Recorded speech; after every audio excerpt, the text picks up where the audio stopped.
Good morning students. Cost accounting ਦੇ ਵਿੱਚ ਅਸੀਂ ਚੈਪਟਰ ਕਰ ਰਹੇ ਸੀ material purchase procedure and store control and pricing of the issues. ਅੱਜ ਅਸੀਂ ਕੁਐਸਚਨ ਨੰਬਰ ਅਸੀਂ 1 2 ਐਂਡ 3 ਸੋਲਵ ਕਰ ਚੁੱਕੇ ਹਾਂ ਪਰਚੇਜ਼ ਕੰਟਰੋਲ ਦੇ। ਅੱਜ ਅਸੀਂ ਕੁਐਸਚਨ ਨੰਬਰ 4 ਜਿਹੜਾ ਹੈਗਾ ਉਹ ਸੋਲਵ ਕਰਾਂਗੇ। The particulars relating to 1200 kgs of a raw material purchased by a company during a June were as follow. Lot price quoted by the supplier and accepted by the company for placing the purchase order. अगर ਅਸੀਂ 1000 kg order करते हैं तो 22 रुपये लगणगे। 1000 ਤੋਂ 1500 ਦੇ ਵਿੱਚ order करांगे तो 20 रुपीज़ एंड 1500 ਤੋਂ ਲੈ ਕੇ 2000 ਦੇ ਵਿੱਚ 18 रुपीज़। ट्रेड डिस्काउंट 20% आ।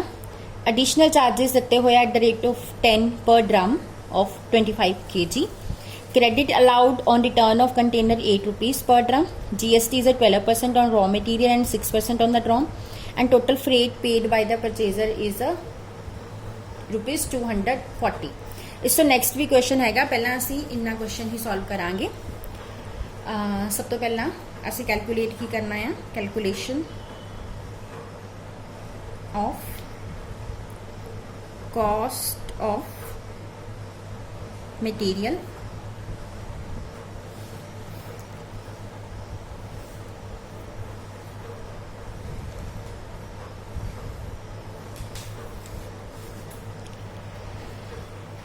सब तो पहला असी रॉ मटीरियल लवांगे।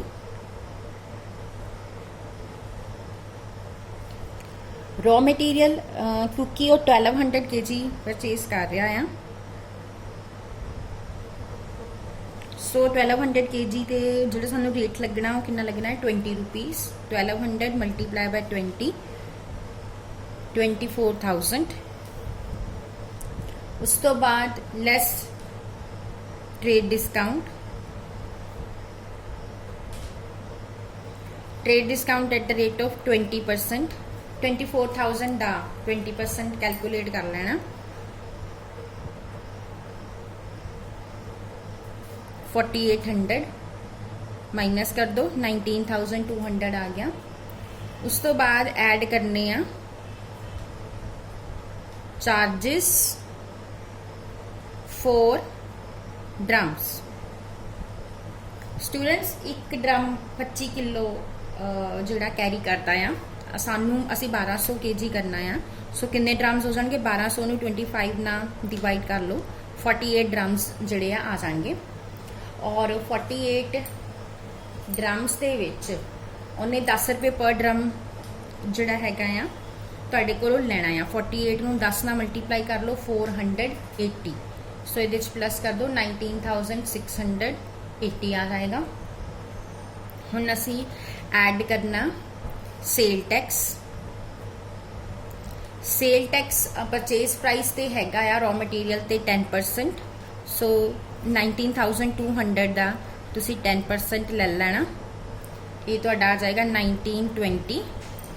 और सेल टैक्स जिहड़ा हैगा आ ये तुहानू GST दित्ती हुई है ना, इनू मैं सेल टैक्स बोल रही हाँ। ड्रम्स ते कितना हैगा आ 6%। सो ड्रम किन्ने दे हैगे आ 480 दे, 480 का 6%, ये तो आ जाएगा 24। सो टोटल आ जाएगा 1944 प्लस कर दो तो आ जाएगा 21,624। हम स्टूडेंट्स ये साडी नेट इनवॉइस वैल्यू आ गई है।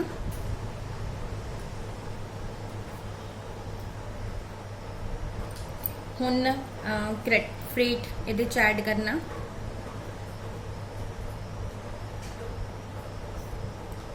$240। नैक्सट देखोगे लिखा insurance at the 2.5% on the net invoice value. हुण इहदे च इंश्योरेंस लगानी आ। ये नैट इनवॉइस वैल्यू का 2.5% आ। नैट इनवॉइस वैल्यू असी कैलकुलेट कर चुके हैं 21,624 दी, इहदा 2.5%। सो जो तुम इसका 2.5% कैलकुलेट करोगे तो फिगर बनेगी 541 दी। सो हुण इनू प्लस कर लो, टोटल बन गया 22,400 ते 5।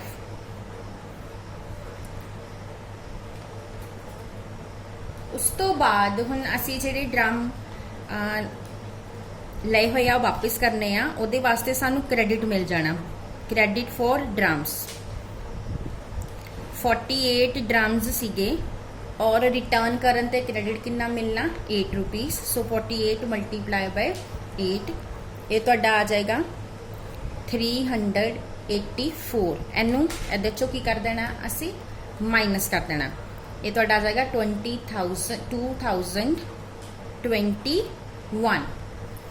सो हुण लास्ट साडे कोल स्टोर ओवरहेड्स रह गए हैं। Store overheads applied at 5% on the total purchase cost. So add कर दो स्टोर ओवरहेड्स। स्टोर ओवरहेड्स तुसी हुण जिहड़ी तुहाडी फाइनल आई आ 22,021, इहदे ते 5% चार्ज करने आ, ये तुहाडे आ जाएगा 1,101। सो तुहाडी टोटल कॉस्ट आ जाएगी 23,122। ये तुहाडी आ गई टोटल कॉस्ट। हुण ये तुहाडी टोटल कॉस्ट आ, हुण कॉस्ट पर केजी कैलकुलेट कर सकते हो। 23,122 नूं 1200 kg असी परचेज किते हैं, 1200 kg दे नाल डिवाइड करूँगी तो तुहाडी आ जाएगी 19.27 पर केजी। सो इस तरीके दे नाल आपां ये क्वेश्चन सॉल्व कर लिया। हुण असी नैक्सट क्वेश्चन देखते हैं, क्वेश्चन नंबर 5।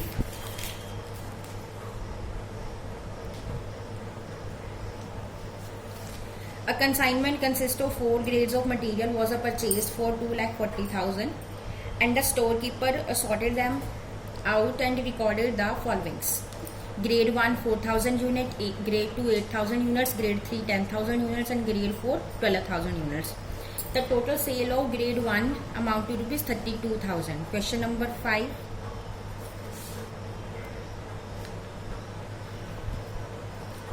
सब तो पहला देखो cell of grade 1 is 32,000. The rate of profit being 33% of the cost. So इहदे चों less कर दो profit 32,000 दा। हुण कॉस्ट 33% आ, साडे कोल की दित्ती हुई आ सेलिंग प्राइस। जे कॉस्ट 33 आ ते आपां 33.33 डिवाइड कर देना 133.33 देना। ये तुहाडा यही कोई 25% बन जाना। सो 32,000 दा 8,000 इनू माइनस कर दो, 24,000 तुहाडी आ गई परचेज प्राइस ऑफ ग्रेड 1। हुण पर केजी भी कढ लो, सॉरी पर यूनिट, यूनिट्स ने इत्थे 24,000, नंबर ऑफ यूनिट्स किन्ने आ 4,000। सो 6 आ गई साडी पर यूनिट परचेज प्राइस। हुण उन्हें की क्या, ग्रेड 2 का प्राइस ग्रेड 1 नालों 1.5 टाइम आ।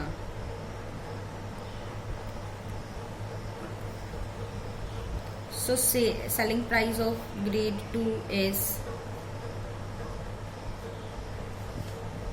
ग्रेड 1 का सेलिंग प्राइस कितना सी देखो 4,000 यूनिट से 32,000 सीगा। सो 32,000 नू 4,000 ना डिवाइड करो तो सेलिंग प्राइस कितना आ जाएगा, ये तुहाडा आ जाएगा 8 रुपीज़। इनू 1.5 ना मल्टीप्लाई कर दो तो तुहाडा सेलिंग प्राइस इहदा आ जाना 12 रुपीज़ पर यूनिट। हुण 12 रुपीज़ पर यूनिट आ गया आ। और इत्थे जिहड़ा प्रॉफिट हैगा 33% ऑफ द सेल आ। हुण इहदा ही लैस कर दो प्रॉफिट, इहदा ही 33%, 12 का 33% कितना आ जाएगा 4। सो भी तुहाडा आ गया 8। सो 8 रुपीज़ पर यूनिट ग्रेड 2 की परचेज प्राइस आ गई। ये होगी परचेज प्राइस ऑफ ग्रेड 2।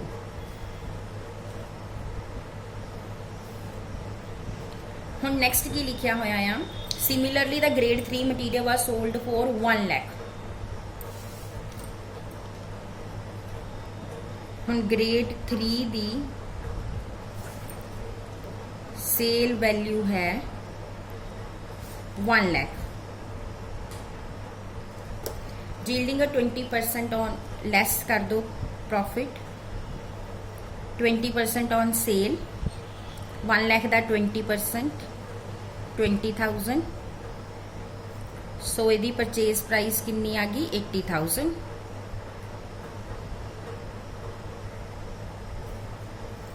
ते पर यूनिट कितनी आ जाएगी, 10,000 यूनिट्स ने 80,000 डिवाइड बाय 10,000 8 रुपीज़। हुण असी ग्रेड 4 दी कैलकुलेट करनी आ। ग्रेड 4 बारे सानू कोई इन्फॉर्मेशन नहीं है, बट साडे कोल टोटल परचेज प्राइस हैगी आ 2,40,000। सो टोटल चो ग्रेड 1 2 एंड 3 दी माइनस कर दांगे।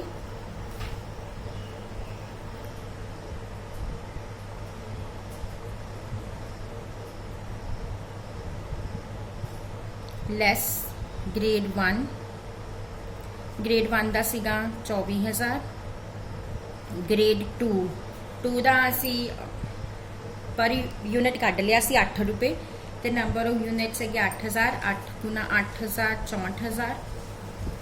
ਐਂਡ ग्रेड 3 ਦਾ ਇਹ ਕਿੱਦਾਂ ਕੱਢਿਆ ਆਪਾਂ, 8 ਨੂੰ 8,000 ਨਾਲ ਮਲਟੀਪਲਾਈ ਕਰਕੇ।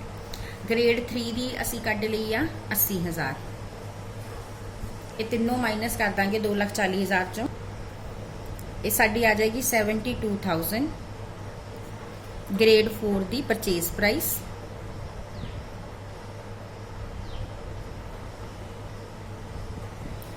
पर यूनिट कट लो 72,000 divide by 12,000, 6 rupees per unit आ गया आंसर। सो इस तरीके दे नाल आपां सारे जिहड़े हैगे आ उन्हां दे सॉल्व कर लए आ। हुण जिहड़ा साडा नैक्सट टॉपिक हैगा वो स्टोर कंट्रोल दा आ, ते स्टोर कंट्रोल दा टॉपिक असीं कल दे लैक्चर शुरू करांगे। Thank you.